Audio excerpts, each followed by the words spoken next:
Hey guys, welcome to another iteration of the Youth Pod where I'm going to be with you guys today and my beautiful wife is going to be with me as well, and we're going to be answering some questions that you guys submitted through Instagram about relationships. That's right. You guys asked and we're answering. We are not super qualified. We've been married for a year and we dated for 3 years. 3 years. We're Almost 4 years 3 years. qualified. So I'm sure there's more people out there that have more experience and will have a different perspective. But we want to be honest with you guys and kind of just talk about the things that we experienced in those 4 years of relationship. All right, so the people have asked and we're ready to answer. A lot of the questions had to do with dating. Even though we asked to ask questions about marriage, you guys want to know about dating. So let's get into it. All right. So again, we wrote those questions down on our phones to kind of keep track, and then we're gonna answer as we go. All right, so I'll ask Alejo the first question. Someone said, I understand when people say you're not ready, but what do you do when you're ready? I understand when people say you're not ready, but what do you do when you are ready? Okay. I guess the question itself is like, how do you know when you're ready? Is that the question? Yeah, because there's a lot of like talks about when people tell you, oh, you're not ready, you're just not ready, hold off on making that move. But what would you tell someone that's basically like, okay, I feel ready, what do I do now? Got it. I think being ready is such a cliche thing about just in life. I don't think you're ever going to be ready for anything. Yeah. I would like to share that everybody's on a different journey, you know, and no one's going to be on the same, I guess, racetrack that the person next to you is. And so it's hard to say, hey, you know, these are the qualifications or the checklist to be ready. I think there are marks that a person can have that could say, hey, you know, this person's ready for marriage. But I've seen 21-year-old people that are ready for marriage, and I've seen 30-year-old people that are ready for marriage, and vice versa. I've seen 30-year-old people that are not ready for marriage, in my opinion, and 21-year-old people that are not ready for marriage.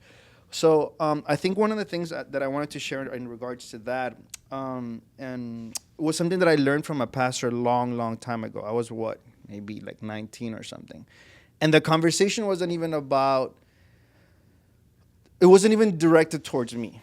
It was a friend and this pastor were having a conversation. I was in the bus or whatever and just listening to them talk about it.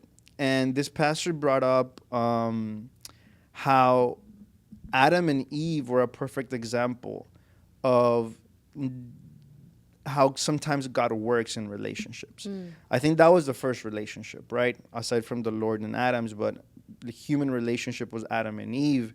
And the Bible speaks in Genesis that Adam was working. Adam was, doing what God called him to do, which was name the animals and named all these things. And I'm sure he was busy. And the person that saw that Adam was lonely and the person that saw that Adam needed help was God.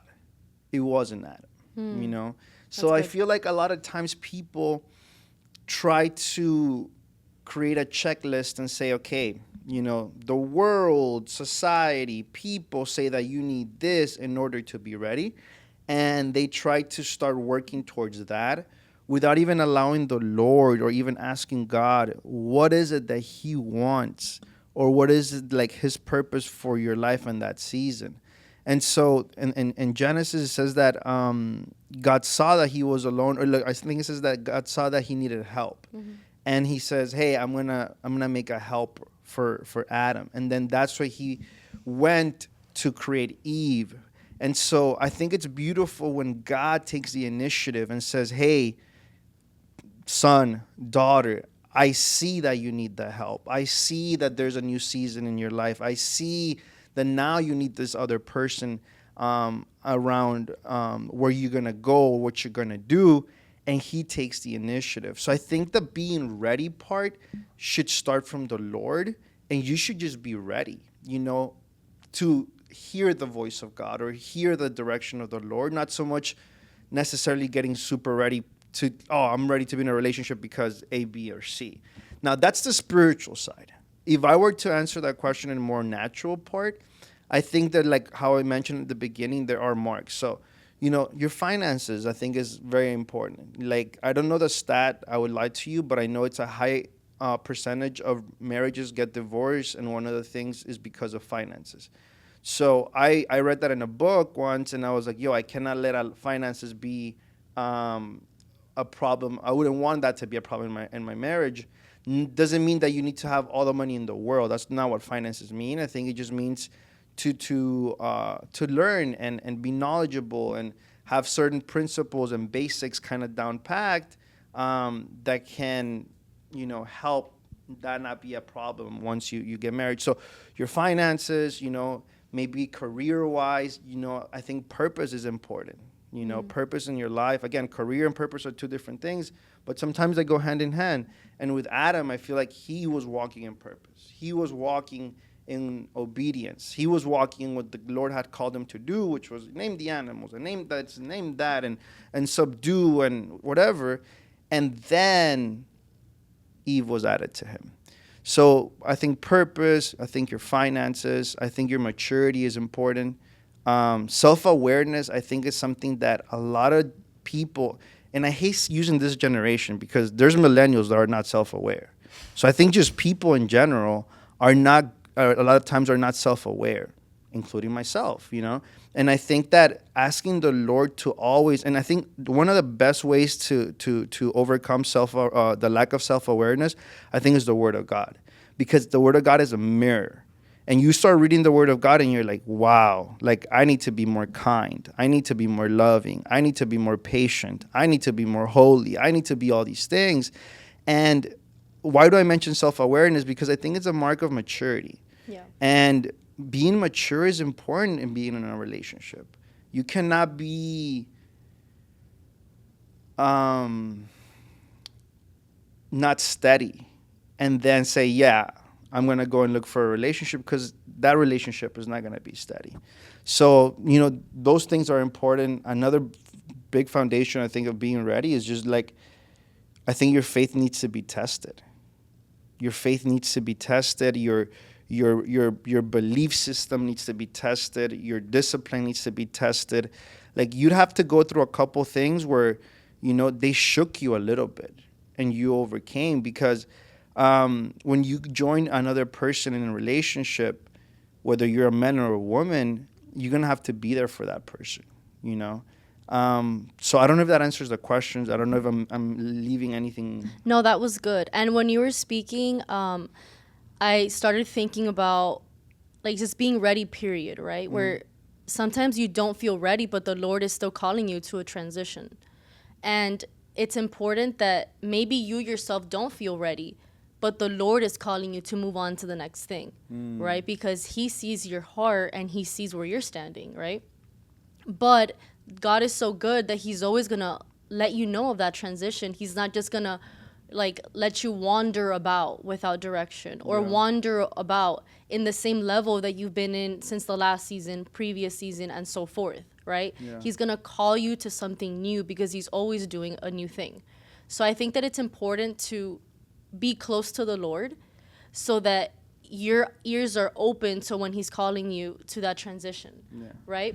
Did you feel ready when we got in our relationship? Yes. Okay. I think because with me, which we'll get into it like later in the pod, but I was so focused on my relationship with the Lord that I was not looking for a relationship. If anything, I was looking for ways to know the Lord more. And I was looking for ways to just encounter him more.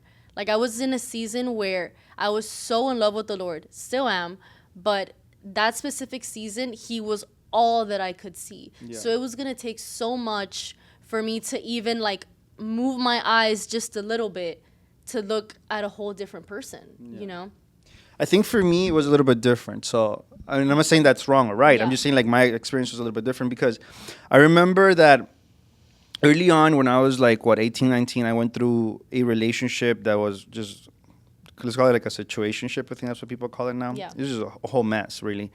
And I think I was so focused on the Lord. And after that, I kind of vowed to kind of just you know what, God, I just want to do your will, kind of like not lose focus. And I think that I was doing so many things and whatever. And one of the, I guess, again, this is a personal goal that I had set. I was like, you know what, I want to graduate. I want to do this. I want to do that. And I feel like as soon as I started finishing all those things, I kind of started getting ready.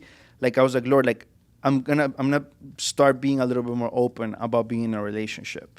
And I felt that kind of doing that allowed for the Lord to start moving in that area, you know? So I kind of wanted to be ready.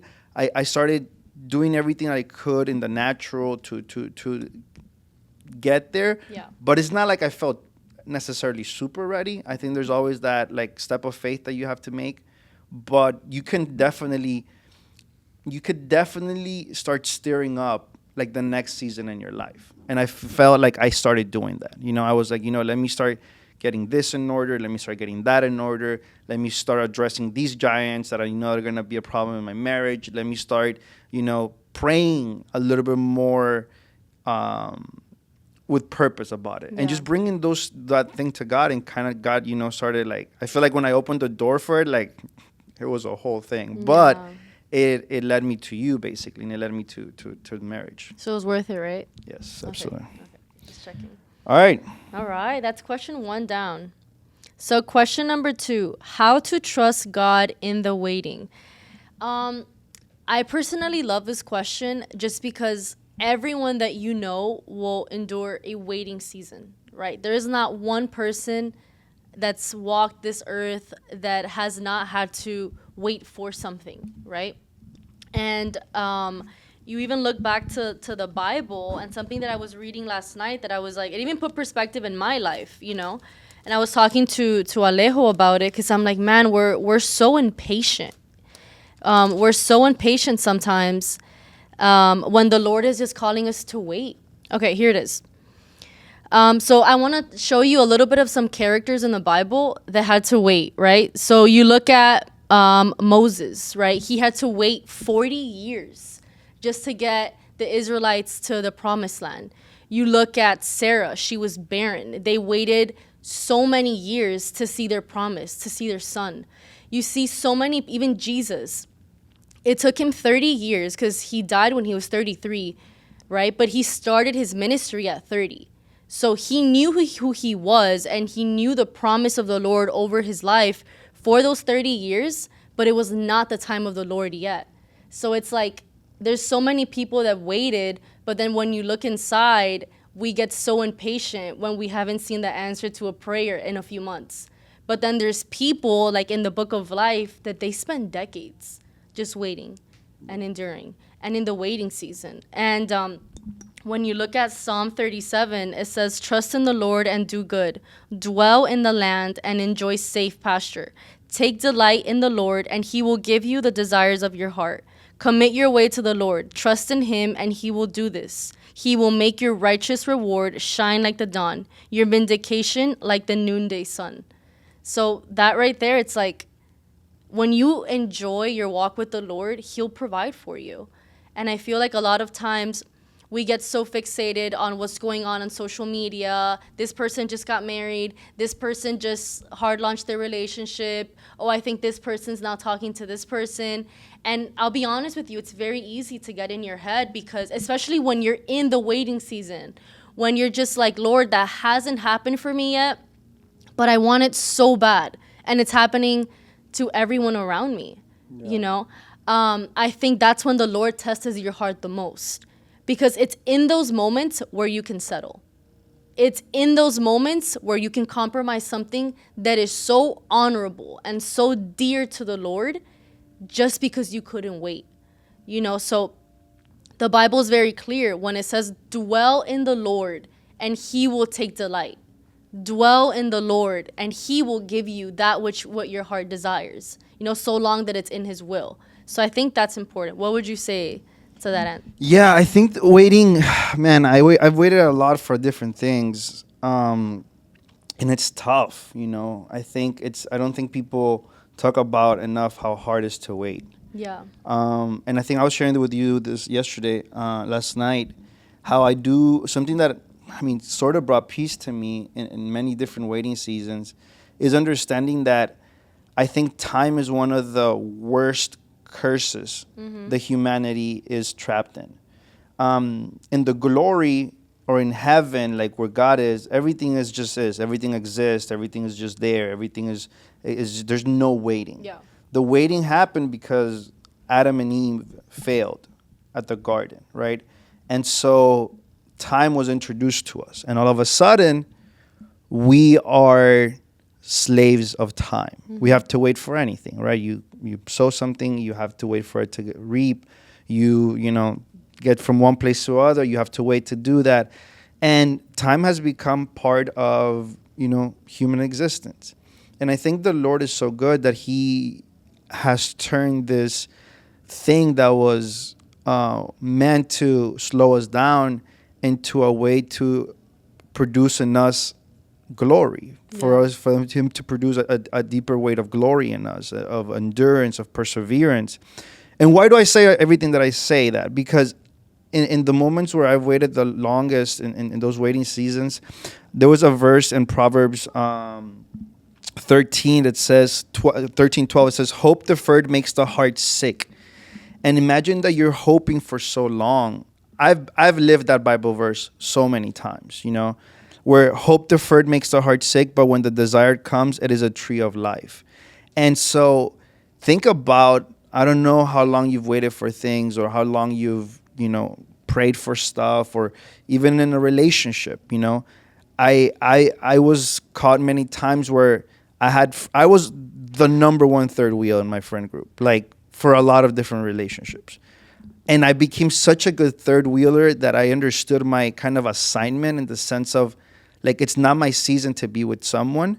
But then once I felt that season kind of expired, it was really hard to be in that waiting period and be like, yo, this person's in a relationship and that person's in a relationship, and look social media and look at that and look at this. And so you kind of have to catch yourself and kind of understand that the timing of X person and Y person is not your timing. Yeah. And understand that in that timing, God is building things, and sometimes that shouldn't be your focus. The moments where I would lose focus is when I would feel the loneliest. When I would lose focus is where I felt like, oh, I need to be in a relationship. But when I was focused, I think that never was an issue per se, So I think in the waiting, depending where you are in life, you just have to understand that there is a season and there is a time that God designed for you to be with that person. It's not when you want it. It's not when you think you're ready. It's not when the people around you are doing it. Like, there's a moment. There's a moment that it's going to be your turn, and you just have to be getting ready, Just like the bride and the groom is Jesus, and in the church as the bride, we just have to be getting ready. We have to be like, we have to stay ready. And as a guy or as a girl, I think it kind of falls into the same. Be ready, stay ready, and in due time, I think that's going to come. So in Proverbs 3:5, it says, trust in the Lord with all your heart and lean not on your own understanding. In all your ways acknowledge Him, and He shall direct your paths. I think that's just something that you could pray. I think it's a good tool to pray that verse. Our understanding, sometimes you might think you're ready. You might think you're good to go, and you're like, I'm ready, Lord. Here we are. Let me go look for that boyfriend, that girlfriend, and just don't lean on your understanding. I think that's something that I struggled a lot, especially before we were dating. I was like, Lord, I want the person to be your will, not what I think. I thought Gaby was perfect, but I wanted to make sure God thought she was perfect for me, and I'm glad He did. So, all right. Yeah. And I think it's important to note that we also had a long waiting season. Like, How long was that? I think that we started talking like 19. Yeah, like early 2019. And we got married 2024. Yeah, but we didn't start dating like boyfriend and girlfriend up until like 2021, right? Yeah.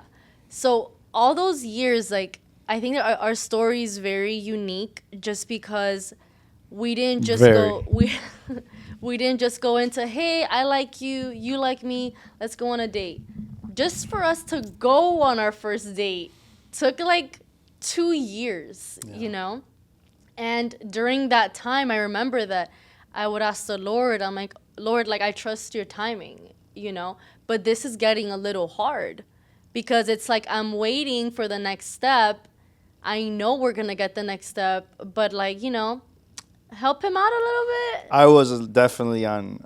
I think she was so settled from the beginning, and you Yeah. kind of knew what the next thing was. I think I was very mature in that area, Yeah. where I was like, I was trying to over spiritualize things, and I was trying to just be, I think, more good than God, right, or something. And yeah, that was a process that I think shouldn't be that long, but I think it all worked out. Yeah. And that even leads us to talk about it's important how you wait. You know, Yes. because they talk about waiting. Oh, I'm waiting. But That's you good. need self-awareness to actually see how you're waiting. Because there's people that are like, oh, yeah, like I'm waiting for, you know, the one that God has for me, the one that I'm praying for, the one that I've received all these words from. But then they're talking to like 5 different people, you know? So it's like, how are you sure you're waiting, or are you kind of like entertaining and waiting all at once? Yeah. And when we're talking about that, like even last night, I remembered how in the Bible, like Moses fell short in how he waited because he was so frustrated that they were not reaching the promised land. And the Lord was like, hey, speak to the rock and water will flow from it. And in Moses' frustration, he striked the rock twice. Yeah. And yeah, water came out. So he, in theory, he was obedient, but he waited wrong, Yeah. you know? And that delayed so many things. And even when you look at like where they were trying to reach was not even far. Yeah. Like that should have taken maybe like a week at most, 2 weeks to get there to where they needed to go. But instead it took 40 years. Yeah. If I'm not mistaken, because he, like the way that he struck the rock, Yeah. he didn't make it to the promised land. He didn't. And he was only able to see. Yeah. So it's very important that you bring that up, because how you wait is as important as how long you wait. Absolutely. Yeah. So good. And so next question. How do you pray for the man that God has for your life? And I think we can go into not just man, but also you're the woman that you're praying for. For me, How'd you pray for me? again, everyone is different. And like how you said in the beginning, everyone's journey is different. Yes. And I would be lying if I said that I prayed and prayed and prayed and fasted for my husband, you know, because I didn't. For me, I was genuinely, like I said earlier, so focused on the Lord. All I wanted was more of the Lord. Like I didn't want money. I didn't want like friends. I didn't want any. I had friends, so I was never in lack as well. But that was my interest. So for me, I was like, Lord, I just want to pray your perfect will for my life for this season. Amen. Like I was not fixated on the next season or the season after that or what could be of the seasons in a few years. Like I was so trusting in the Lord. I'm like, Lord, I know that, because I mean, I was in the dance ministry. And like, you better believe all the girls were praying for their husbands. Like they're like, oh, I was praying for my husband. And I was like, Lord, am I doing something wrong? Like, I feel like I'm the only one not saying that, you know? Yeah. And I think that there was a day where I was like, you know what, I'm going to pray for my husband because That's maybe, what everybody's doing. I'm like, that's what everybody's doing. And maybe I'm in the wrong, you know, maybe like, I don't know, like, It's good. so remember I prayed and it genuinely felt so out of place that I was like, okay, I'm not going to pray this prayer until the Lord tells me to pray this prayer because it's just not my season for that right now. Like, I just want more of the Lord. And I was fully trusting that when that season was approaching, the Lord would warn me. Amen. Like there would be signs. There would be like words. Because like like I said, the Lord doesn't want you to walk blind. Yeah. So I didn't. You know, I prayed, and through spending time with the Lord and growing in the Lord, He started to work in me to be who I am today. to prepare me as the wife, Yeah, because absolutely. it's important that you not only pray and some people have a list of requirements and what they want for their significant other, but they're not looking inwards and they're not asking the Lord, like, Lord, like, where am I falling short? Yeah. Like, Lord, show me. Like you said, like, the word of God is a mirror. Like, Lord, show me how you see me. Like, speak to me about the areas that I need to strengthen. And I think for me, that's what the Lord did for me. Like, through spending time with him, he was able to like mend some broken pieces that needed healing. He was able to help my character in ways that definitely needed it. And I think it's just that if you feel the call to obviously like pray for your husband right now, pray for your wife, by all means, go for it. I think it's just important to pray the will of God. Like, pray what the Lord is instructing you to pray. Like, pray what's in the Lord's heart, Yeah. because those are the most effective prayers. No, I agree. I think I think you nailed it. Just pray God's will. Really, I think I wasn't again. I wasn't one to pray a lot for my wife either. I think there were certain expectations that I had, more so than preferences or like let's say from the natural, but spiritually speaking, I think it was just more like God, like you know what's best for me. Like you Yeah. created me. Like like you know me better than I know myself. And you know who would be the person that would better fit for not just now, but 20 years from now. Because I don't know where I'm going to be 20 years from now. I don't know where I'm going to be 30 years from now. I don't know how things are going to change. I don't know the battles that I'm going to fight. I don't know the things that I'm going to go. Like, the best thing that you could do is trust the Lord in that area. Amen. And I feel like I also did that. I don't think I prayed like, oh my God, you know what I'm going to do? I think once we enter the season of talking and the season where like, okay, now it looks like Same. that's when the prayer ramped up a little bit more. And that's when, maybe the intention of the prayer was a little bit different. But before that, I was just kind of trusting the Lord that in due time, Maybe the Lord wants you to praying for your family right now, or praying for your career, or maybe praying for the next step in your ministry, or the next step in your life, or in school, in your friend group, or I don't know. There's so many things that the Lord wants you to be praying for that maybe right now that other half or the other relationship or part of the relationship shouldn't be necessarily one of the priorities. Maybe one day the Holy Spirit will take you to pray for that person. And I think we've spoken about this, but like the Lord spoke to me about my kids before he even spoke to me about you. And then you showed up in a prayer randomly and mentioned certain things, but it didn't mean, like, just because he spoke to me about my kids and then spoke to me about you didn't mean that, okay, now I'm going to go look for someone to have kids with. It's more so like it's the promises that you kind of write down and the things that you kind of like put in your spirit, and then they will bear fruit 5-10 years from there, from that moment. So I think it's important to just pray God's will, continually in your life, because that is the best place that you could be in your life ever is in the middle of God's will. And maybe I got married at 29. You got married at 25. And I always said I was going to get married by 25 or earlier. And those were my plans. Yeah. But God's plan was like, you're getting married at 29. And so everybody's journey, again, is much different. And I don't think you're either too early or too late, because that's something that I struggled with too. Like, am I too early or am I too late? And since day one of giving my life to Christ, I feel like that's been one of the things I've struggled the most, because I would freak out. Like, am I out of God's will? And that has led me to be outside of God's will, And I'm like, am I doing things too late? Is it too late for this? Is it too late for that? And bro, sometimes God is like, dude, just take it easy. Like, trusting in God sometimes is enjoy. Yes, like enjoy every season. Enjoy being single. Like, I feel like I learned to enjoy being single. Again, I'm an only child, so I kind of like my alone time. But I feel like, and we've talked about this, you and I, like, you enjoyed being, like, your singleness. Is it your singleness or your singlehood? Singlehood. Okay. Yeah. So I think I enjoyed my singlehood. And I think that, like one advice I could tell people about like being single and that season of being single is like build a great group of friends. Yeah. You know, I've always been a very believer in that. And in those moments of not having a relationship, I made sure that I had good people around me.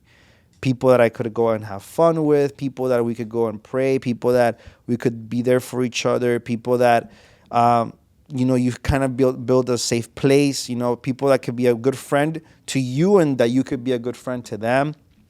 And just another thing the Bible speaks about is like giving your youth to the Lord. I feel like I've given my youth to the Lord. Like I started serving here when I was 14 years old, 15 years old, 14, 15 years old. I'm 30 now. And especially in my early 20s and late teens, I gave a lot of the physical part of my life to the ministry and also to the Lord in serving him. And I wouldn't change that for nothing in the world.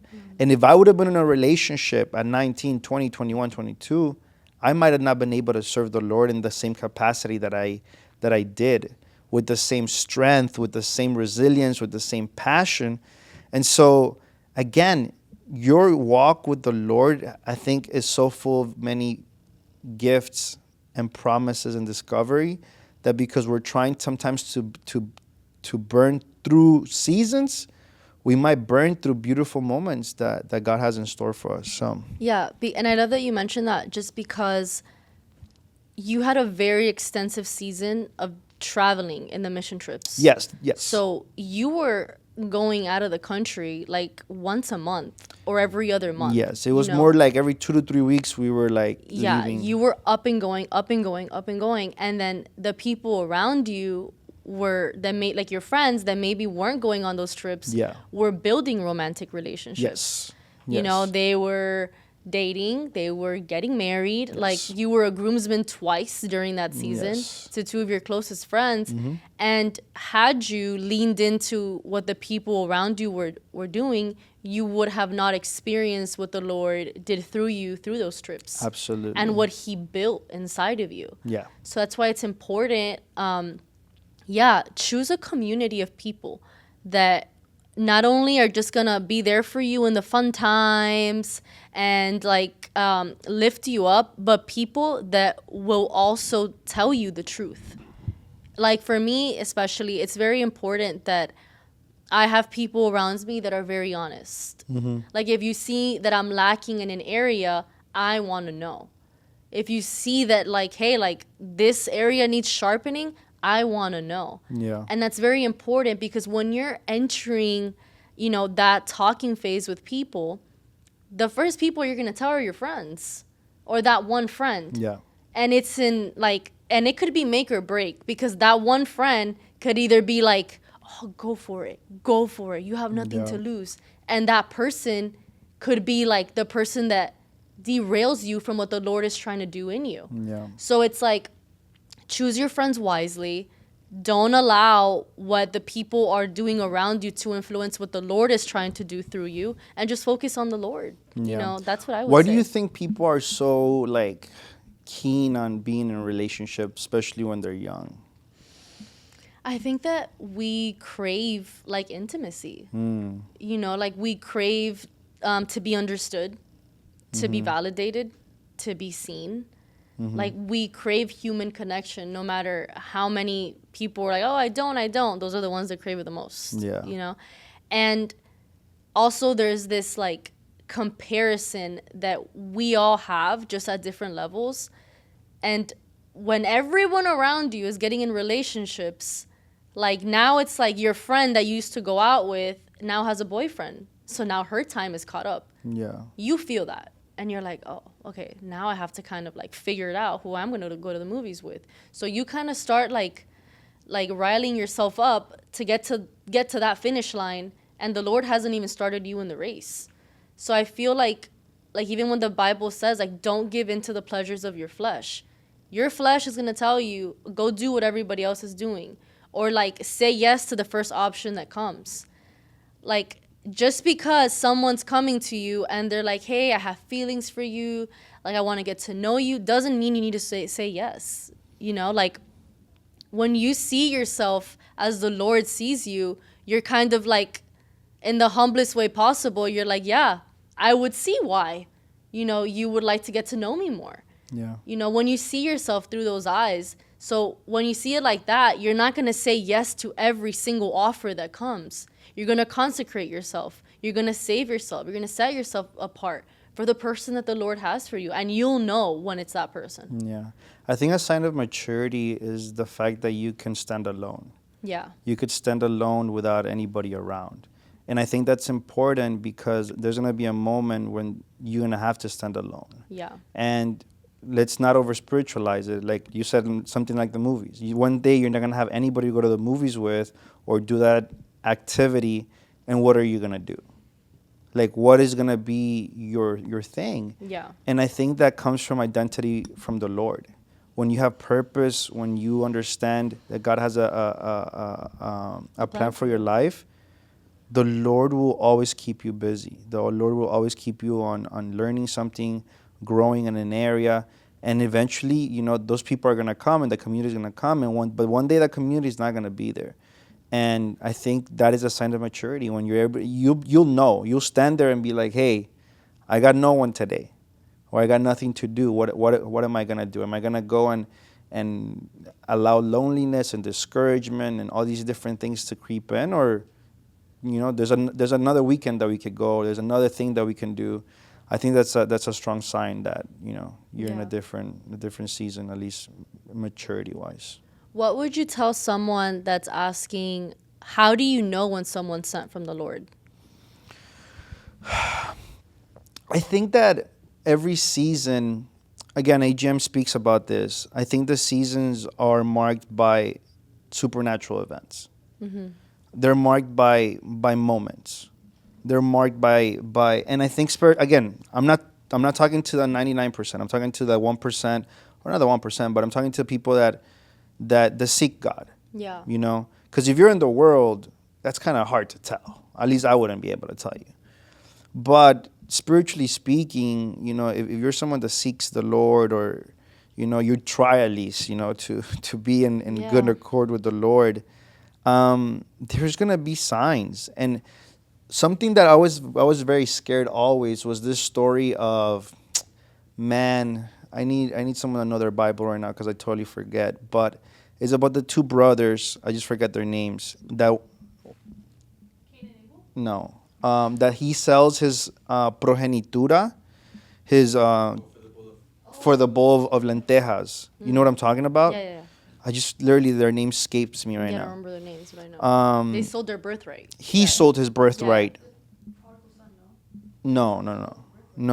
He sold his birthright. Mitchie gave a whole preaching about this. I don't remember. Yeah, no. He sold his birthright, and for a bowl of lentils. Yeah. And I've always thought about that because the enemy, I think, as a young person or whoever's watching this, I don't care if you consider yourself young or not, just as a human, the enemy is always trying to destroy, kill, and lie to you.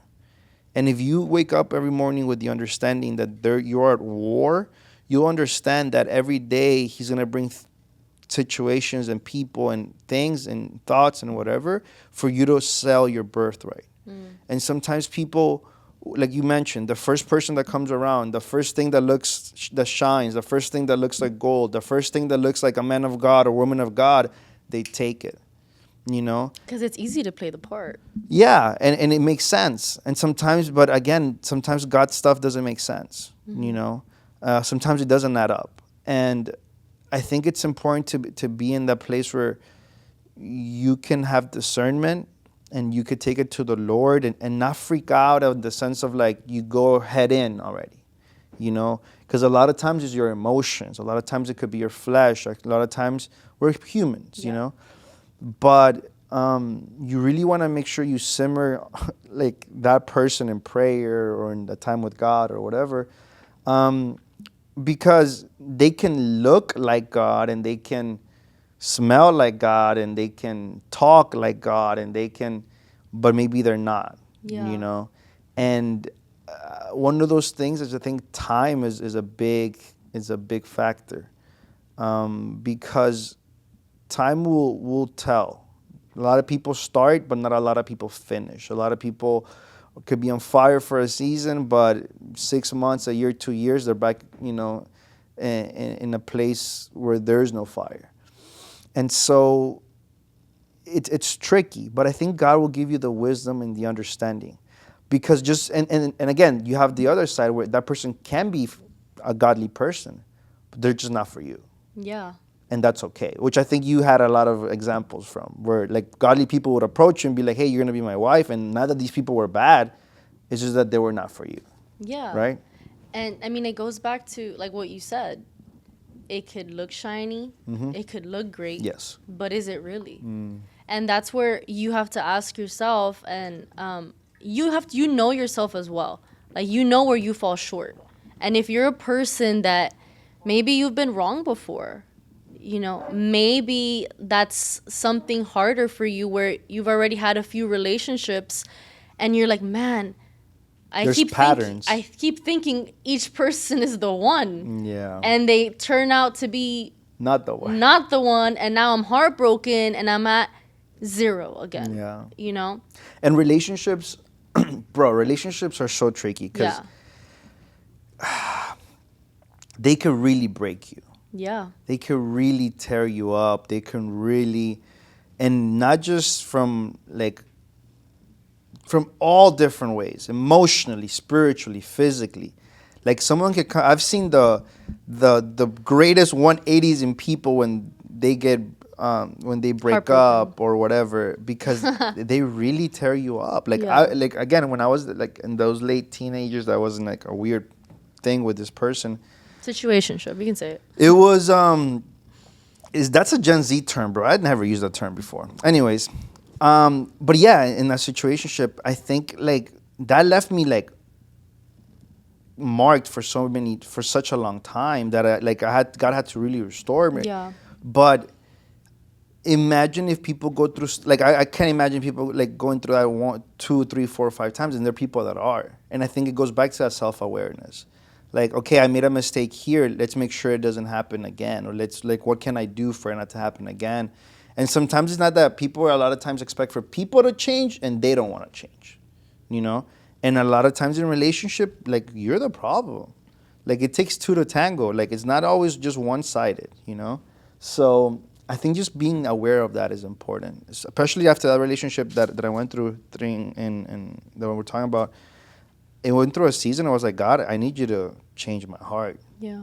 And like I stopped blaming people and the other person. And I was like, Lord, like I need to change. Like I need to focus. I need to be more aware, pretty much. Yeah, it's important to have that self-awareness. Yeah. Like self-awareness is everything, and not just self-awareness, but spiritual awareness as well. Amen, yeah. Because like you can be aware of your shortcomings and have no idea what the Lord is telling you. Yeah. And I think that's why I'm saying like the word is so important, because in our own understanding, it might look that we're okay. Mm-hmm. In our own understanding, we're not falling short. In our own understanding, we're doing things right. But then you go to the Lord or you go to His word and you're like, damn, I'm really not where I need to be. Yeah. And that really can save you a lot of time.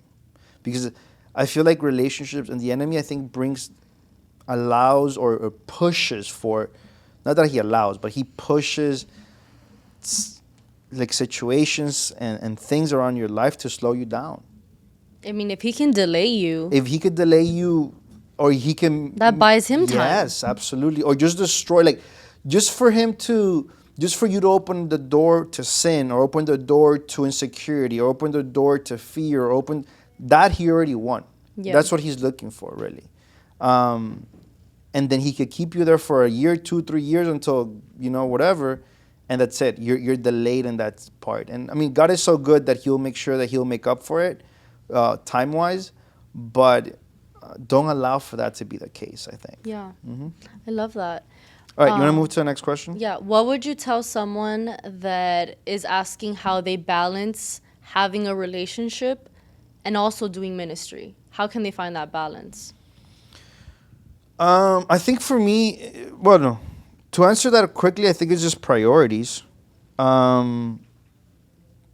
Priorities. Yeah. I think that not everyone's called to ministry.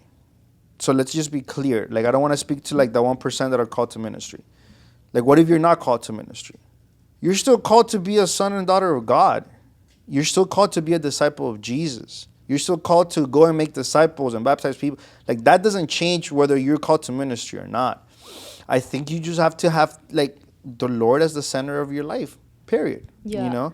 And you could still do your life, and you could still do your business, and you could still go do your work, and you could still take care of your family, and you still can take care of your friends, and you could still do all these things. But at the end of the day, just make sure the Lord is really at the center of it. Yeah. And also vision. Okay. Like, you can't, like, if you're expecting to get into a relationship with someone that doesn't have the same vision or quote unquote call over your life, it's like you trying to build a life with someone that's going left and you're going right. And both ways aren't necessarily wrong or right, but this way is right for this person and this way is right for that person. Pretty much they have different priorities than you do. Exactly. And they're at different seasons, but you're trying to make the puzzle piece fit, but it's not going to because it pertains to a different puzzle, you know? So it's like you need to have that conversation where it's like, hey, like, what's your vision? What's your priority in this season? Yes. And I feel like we haven't really even had that problem. Correct. Because we're on the same page as to what our priorities are. Yes. You know? So to us, it's like we're going to serve the Lord. Like, that's a priority. Even as an example, we actually forgot and we planned a date night this coming Friday. Yeah. And not even remembering that it was Good Friday. Yeah. And we planned like it. We had Easter service. Yeah. And we actually haven't, it's not like we've been like on a date like last week, the week before that, right? Like, we're due for a date, you know? And it's like, we could have easily been like, oh no, we'll just go to church Saturday because there's something happening. Yeah. Or Sunday because there's something happening. But to us, we remembered and it was like, no, we'll go a different day. Yeah. You know, yeah, because and I don't priorities. Think, correct. And I don't think it was something that we even like had to discuss or at all. It was like, oh no, like it's Good Friday. Like we will be there because that is our priority right now. Not that family isn't. Correct. You know, but it's just like we can. Like we're going on a date tonight. Exactly. Like we found like it's not like we said, hey, there's no date. It's just like we're gonna change it because Jesus' stuff comes first.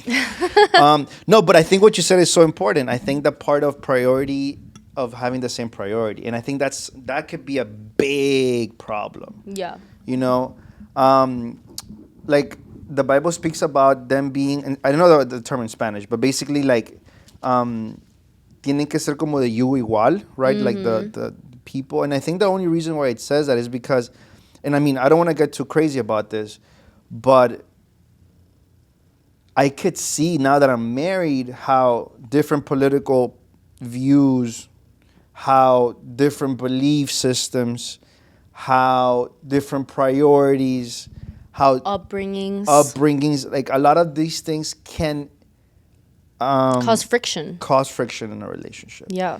And so it's not that you're gonna find the perfect, because we don't see eye to eye in everything. No. At all. Mm-mm. But the priorities don't change. I think in that we do. I think it's important that you see eye to eye, because if not, there's always gonna be a tug, and in that tug, someone's always gonna win. Because let's say that, example, let's say that the Lord wouldn't be my priority. I'll be like, no, we have to go out on a date on Friday night. Like, what are you talking about? Like, we could go, we already went on Sunday. Like, why do I need to go Friday night? So, am I always saying that this is the right way? No, these are our priorities, exactly. Right? Find someone that has the same priorities that you do. Mm-hmm. I think career-wise is another thing.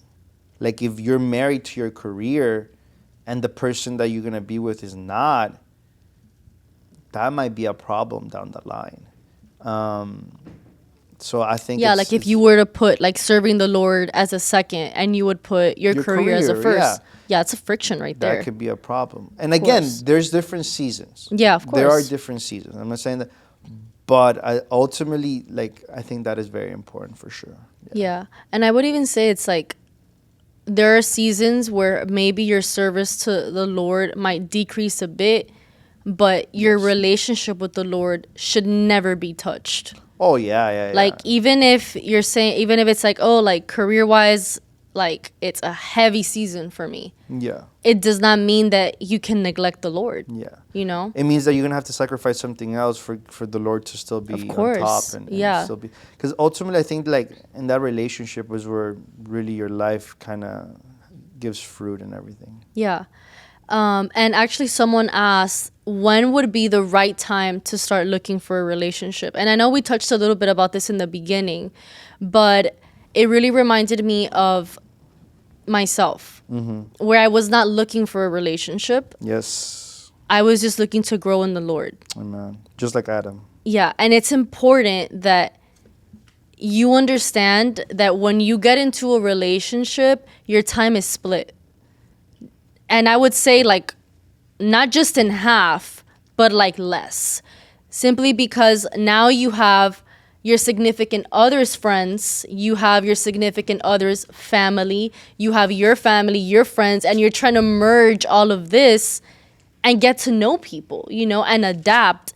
And when you're just like not at that season, it could just get a little crazy. And for me, I remember that I was like, Lord, like, I don't want you to take a toll. Like, it's always just been me and you, Lord.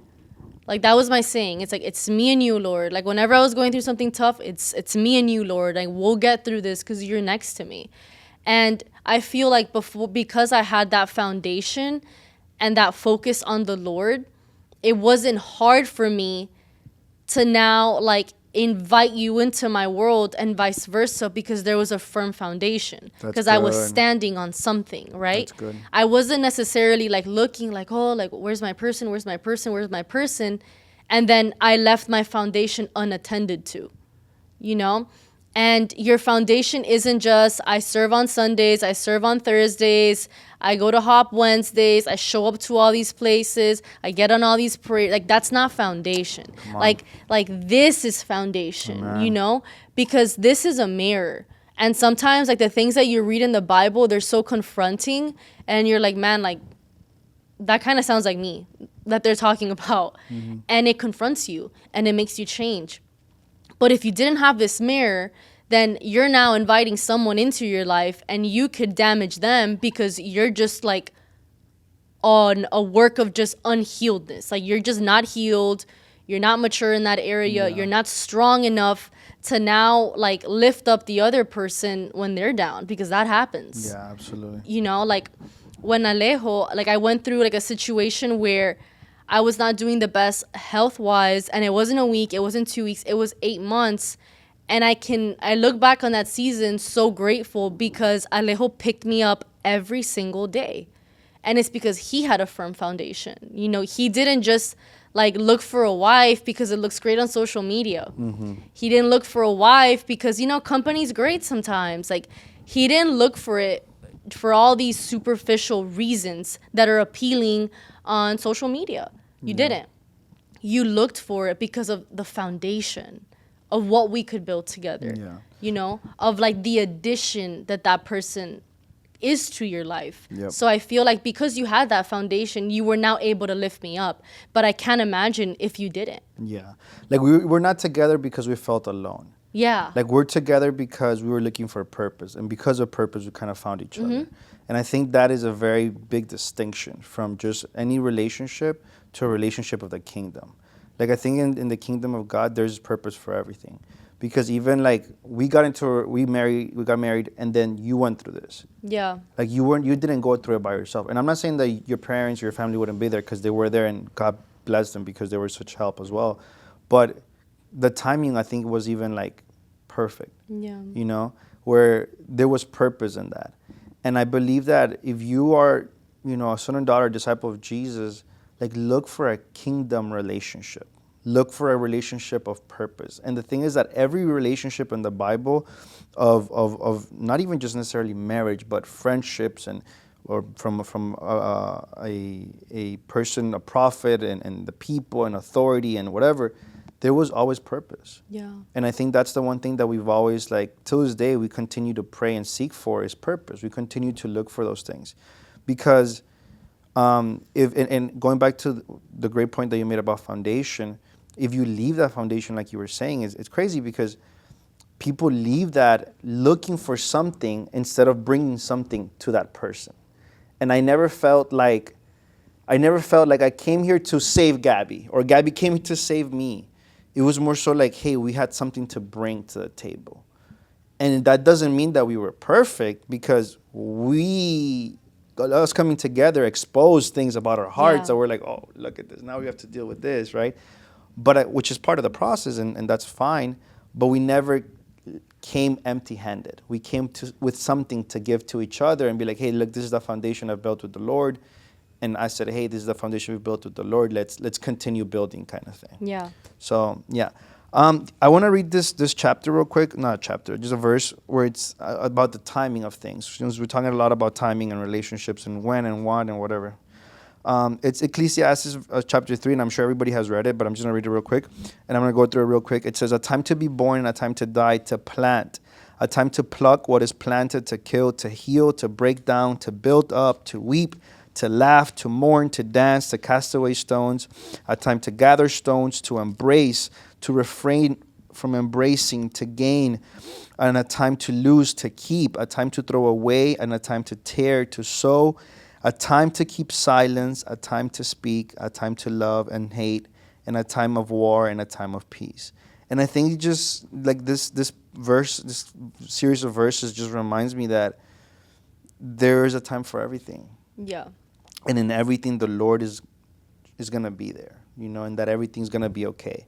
Because even looking back in our relationship, there was a lot of times that it looked hard, it looked hard, and not necessarily because we were going through it, but just situations in life, again, like you said, your health or whatever. But even in those moments, God was more than present in our lives. Yeah. So the next question goes into how do I honor God in the first place, keeping him as priority before my girlfriend or boyfriend? So this question, I think is key, and I think it's something that anybody can fall into, simply because we all have a heart, obviously, right? But what's seated at the throne of your heart? I remember when I was maybe like 15 or 16, someone asked me that. It was like someone from the church, and they were like, if you could answer this on the spot, what is seated at the throne of your heart? I mean, I blanked. I was like, what do you mean? And they're like, no, look, is it TV? Is it friends? Do you have idols? What is it? It could be your phone. It could be social media. What are you giving that space to? Because that space will always be there. Yep. Imagine there's a throne in your heart, right? And it's always going to be filled by something. And what should be there is the Lord, right? But because we're human, sometimes it's that thing that we just can't let go of. Sometimes it's even a sin that we can't let go of. And I remember that, I was 15, right? So it's been 10, 11 years. And I think about that very, very often. And when it comes to relationships, it's so easy if you don't have that foundation to put the other person at the throne of your heart, where now that person controls your moods.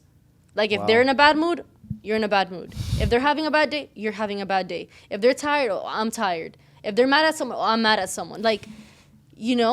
Because you've placed them in the throne of your heart. Wow.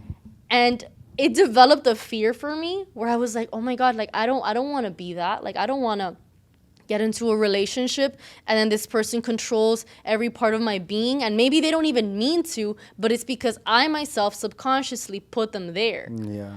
And I thought about that so much. And even in our relationship, there were moments where I could have done that, because if we're honest, we weren't always on the same page in the early stages of dating. Yeah, for sure. We were actually, I feel on different pages, like even when it came to serving. Yes. You know, if you want to share a little bit. Yeah. So there was, what was it, 2021, right, when we started dating or something? Yeah. There was it was a tough season in my life personally, spiritually, everything. The church had just gone through like a thing, and that affected me personally a lot. And not so much because of the church. It was more so like my parents left church, then my mentors at the time had left church. So all my spiritual like leads and guides had left church. So it had left me in a place where I was like, Confused. yeah, just not necessarily confused, but more so Distraught. stranded. Yeah.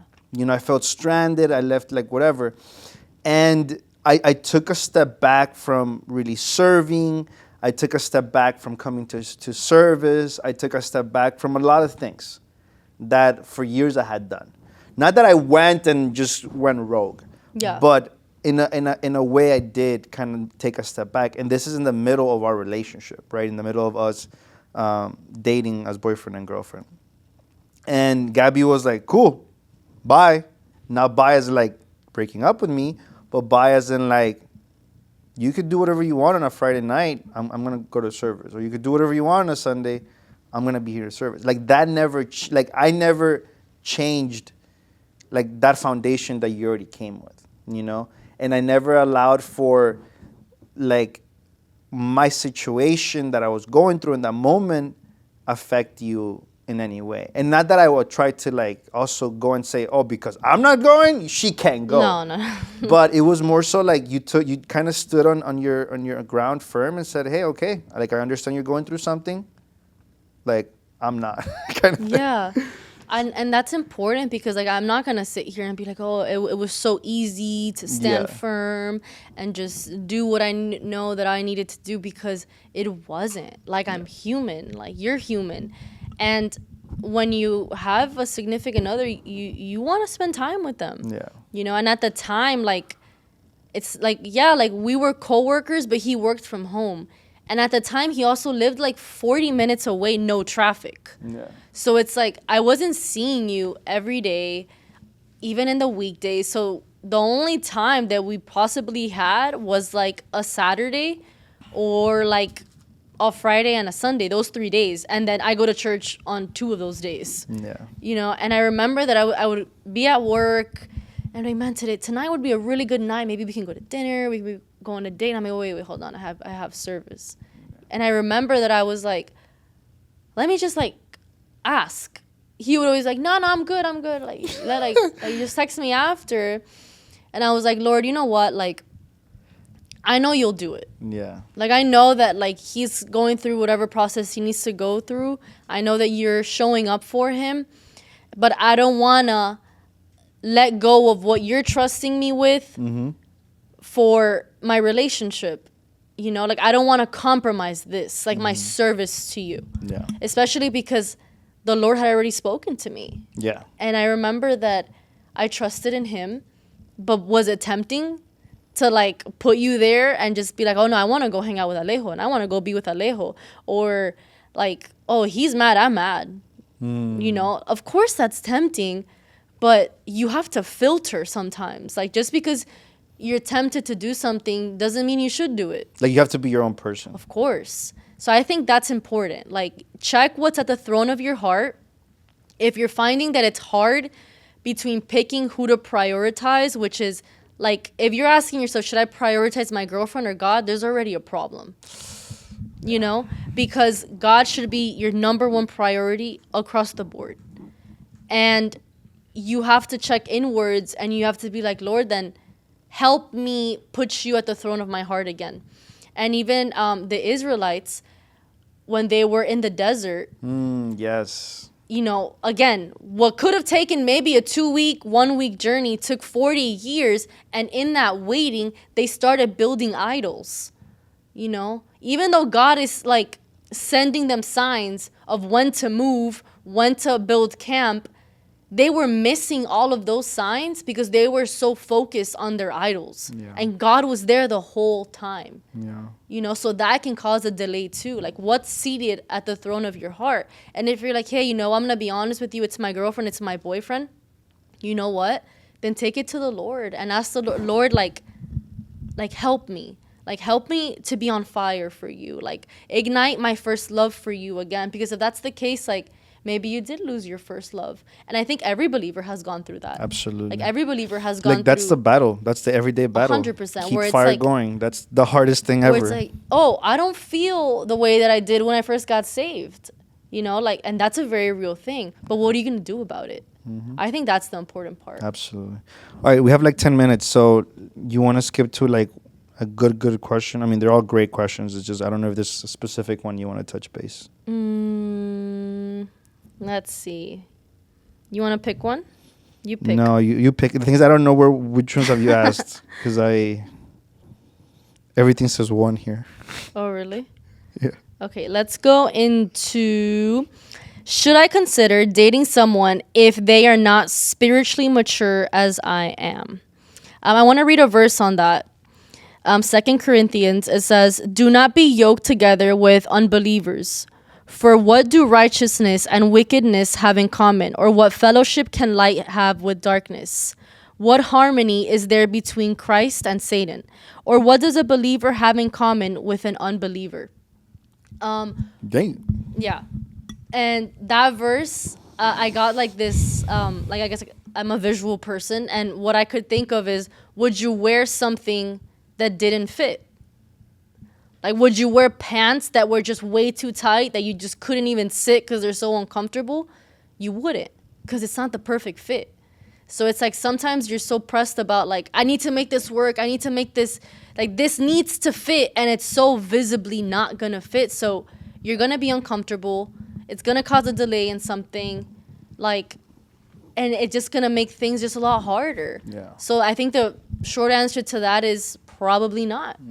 Especially if you can't handle it. Like, if you know that person is just not there where you are right now, like, they're kind of like 1 foot in, 1 foot out, then just let them go through their process. Like, don't interrupt their process. Like the whole idea that you could fix them? Yeah, no, you can't fix anybody. Like, you're not Bob the Builder. Like, that's the Lord's job. Like, the Lord will get to, like, working on his sons and daughters. Like, but that's not your call, you know?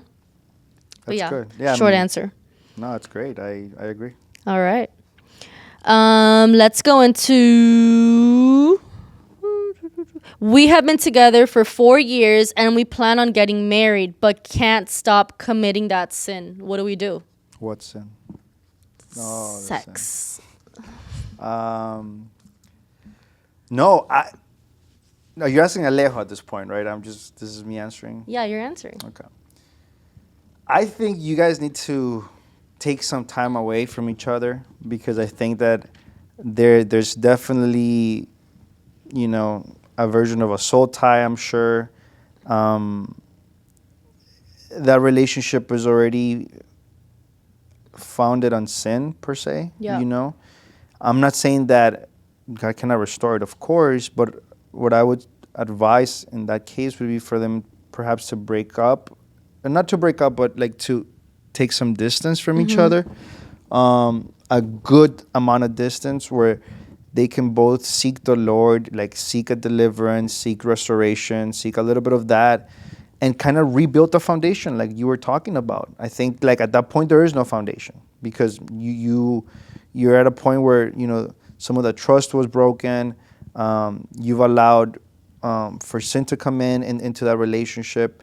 And just take some time and kind of seek the Lord individually, I would say.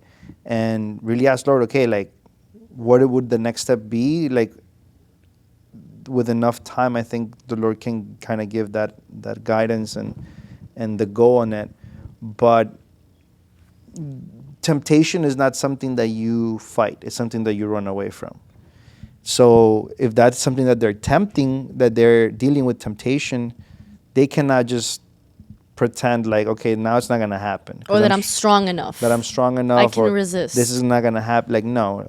Especially if you're looking to marry, I think it's just important that make sure you're getting married because that's God's will for your life and the person that God has for you, and not just because you have a soul tie or a flesh tie or whatever. Like, not because you just want to be with that person. Because, yeah, when you're in that point where, you're having sex or whatever and everything is lovey-dovey or whatever, you could be like, oh, marriage is next. But it's But in this case, it's been 4 years. It's a work of the flesh. Yeah, I mean, you guys have each other. I'm sure you feel alone. You go to each other, boom, sex, or whatever, you know. So I think that's what I would suggest. Yeah. Just like take some time individually to kind of restore, build your foundation, and see if that's the person that God has for you for real, and it's not just your flesh that wants to be with that person. Yeah, and then What do you think? I want to read a verse, and then I'll go into it. In Thessalonians, it said, "It is God's will that you should be sanctified, that you should avoid sexual immorality, that each of you should learn to control your own body in a way that is holy and honorable, not in a passionate, lustful, like the pagans who do not know God, and that in this matter no one should take wrong or take advantage." For God did not call us to be impure, but to live a holy life. Therefore, anyone who rejects this instruction does not reject a human being, but God. Wow. So That's a good verse. he the Lord is telling you, if you indulge in this, you're not denying a human, you're denying me. You're denying my instruction. Like, that's how much of a serious thing it is. Yeah. Like, it's not something to be taken lightly. Yeah. And also, sex is meant to cover one another. You know, it's meant to be pure. It's meant to be holy. Because when you're having sex, you become like of one flesh. When you get married, you're one flesh. Now, when you start taking that outside of marriage, it's like you're bypassing like a spiritual law.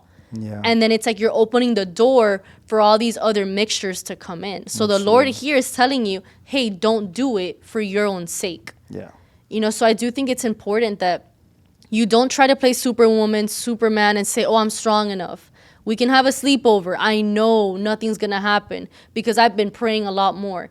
Even the righteous fall. Yeah, the flesh is weak. Like, and we're all weak. Like, we shouldn't walk around like we're strong. Boasting. Yeah. So, yeah, like what you said, take a distance. Because if you're saying you can't stop, then it's like, then take that distance. Focus on each other. Because if you cannot be feeding your spirit and then also feeding your flesh at the same time. So That's it's like, good. you have to pick one. You have to pick one that invites the Lord, or you pick the other that invites mixtures. Even if their goal is to marry, I don't think that permits for you to go. Yeah. Like, imagine like us, like when we were my fiance, we didn't go have sex to be like, oh, because we already have the date, guys. We're gonna marry this date, so it's okay. Like, even that, I think that. Or like, it's like the same thing as saying like, yeah, I'm gonna buy all these houses, I'm gonna get into all of this debt because I'm gonna be a millionaire one day. You're not there yet. Come on. So don't make mistakes just because you have a promise in your mind that you'll get there. You know, so it's like, prepare to get there. Don't do as if you're already there. Yeah. That's and good. then let's do the last one. Thoughts on parental blessings. Like, in a relationship, I'm assuming this person is asking, like, what do you do if like your parents don't approve or give you the blessing? I think, again, everybody's in a different stage in life. Yeah. Like, if you're 17 and you're asking this question, it's very important. Like, if you're living under your parents' roof, like, my thoughts on that can be a little old school, but if you still live with your parents and they still are the providers in your life, they say and determining a lot in your life, you know. Because Like, you're dependent of them. You're dependent on them. So I do believe that there's a little bit of that. Obviously, if you're 28, 25, 26 living with your parents, which there's nothing wrong with that, but I'm saying It's a little different. it might be a little bit different, right? Like, I'm hoping you're a little bit more mature. I'm hoping that you can you're sustaining yourself. I'm hoping that you're helping in the house, like, right? You're an adult. You're an adult. You're not a kid or a teenager. So depending on that, I ultimately think that parental blessing is very important. Yeah. Very, very important. They're your parents. They're your authority here on earth. The Bible speaks about honoring your parents and gives a blessing, gives a promise for honoring your parents, right? It says that you'll live a long life, etc. So if God thinks that He commanded us to honor them, I think it's important. Of course. Now, is it the ultimate be-all and stuff? No. There's different situations that happened.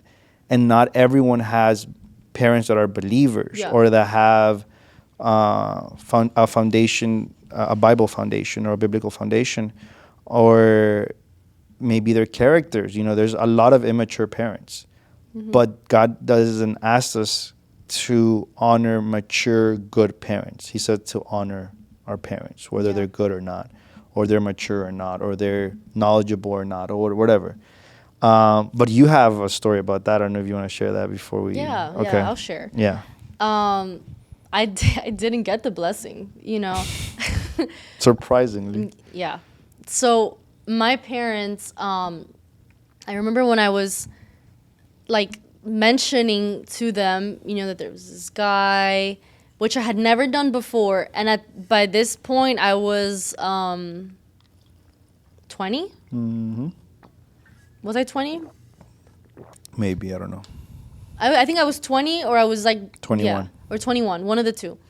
Actually, no, I was 22. Okay, I feel better now. Yeah. And I was like, I was telling them, like, hey, like, there's this guy. Then long story short, our families actually know each other. Yes. Like, they go way back to, like, when they were teenagers. Like, lived on the same block. We didn't know that, but that's for another time. And my parents, I was like, hey, like, he asked me on a date, like, can I go? My dad was like, vas, pero sin permiso. And I was like, and that turned into like a whole few weeks of me like crying, and I was devastated, and I was like, but he's a good guy, like there's just no reason, like help, like whatever. And then until I realized, I'm like, you know what, like they're saying this for something. I'm not gonna go and fight my parents. And also, I didn't have the history of bringing guys home. I had never brought up any other guy to my parents. It's not like I had any other boyfriend. It's not like I had gone on any other date before. So it's like, to me, this is a big deal. And also to them, though, their parental, like, protectiveness just shot up because, I mean, no dad wants to see their little girl go on her first date. So my dad was giving me an extra hard time. And I remember that I was like, okay, like, I'm going to win them over, and I'm going to try to understand and try to like open that conversation to them, for them to see like where I'm coming from, and that like they've trained me up in such a way, like the word says, train up your child in a way that he should go and he won't depart. My parents did that, you know. And I was like, guys, like you have raised me, like you've instilled in me to respect myself, like, and I have. So I just would like for you guys to trust me. Yeah. Is that possible?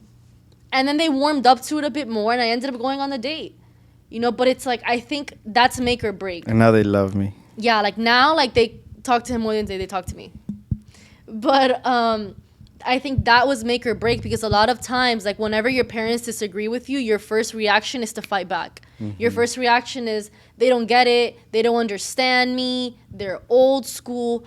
Hey, like they've been through this before. So it's like, try to understand them and build that relationship with them and like work that trust. I had to do that. And obviously I was devastated, but I was like, okay, like I need to build that trust back. Yeah, I think you had the right, like a mature approach to it. Like it wasn't a reactionary approach. Yeah. Where, oh my God, my parents are crazy. Like, what are you talking about? But it was one of conversation and stuff. And ultimately, I mean, obviously you were a little older too. You made a decision. Yeah. You know, and like the Lord had already spoken to me. Like I knew that Alejo was the one. Like, because the Lord spoke to me so early on and like so clearly that I was like, okay, I know. And not that I was telling him that. Like she never did. I never did. I think if you would have told me that, I would have. Not only weird for me, would have been like, okay, then nah, this is not gonna. Yeah, because you never said it. Because the Lord spoke to me doesn't mean that He's gonna speak to you the same thing. So I was okay, Lord, you spoke to me. You never even insinuated about it. No. Which I wish you would have. No.